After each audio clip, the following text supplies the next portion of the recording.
গত ভিডিওতে আমি চন্দ্রের খারাপ লক্ষণগুলো বলেছিলাম। এবার চন্দ্র ঠিক করতে হলে বা প্রতিকার করতে হলে আপনাকে কি করতে হবে?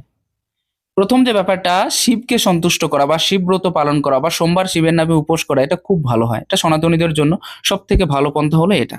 যদি কেউ এটা করে থাকে তাহলে কিন্তু চন্দ্র খুব সন্তুষ্ট হয় তাদের। নেক্সট বিষয় হচ্ছে, আপনি যদি আ জল দান করতে পারেন, জল দান করলেও কিন্তু সূর্য এই চন্দ্র অনেক বেশি সন্তুষ্ট হয়।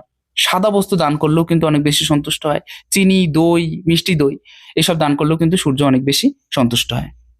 মাতাকে সন্তুষ্ট রাখা, মাকে প্রণাম করা, মায়ের সাথে ভালো ব্যবহার করা, মাকে দেখভাল করা, এটাও কিন্তু চন্দ্র ঠিক করার একদম অন্যতম লক্ষণ। খুব ভালো হয় এটা। অথবা চন্দ্রের যে মন্ত্র আছে আপনি সেটাও জপ করতে পারেন। এক্ষেত্রে পূর্ণমাসী ব্রত বা পূর্ণ চন্দ্রের নিচে ধ্যান করার যে বিধান আমাদের শাস্ত্রে দেওয়া হয়েছে, আপনি সেটাও করতে পারেন। এক্ষেত্রেও কিন্তু চন্দ্রকে খুব ভালোভাবে ভালো রাখা যায়।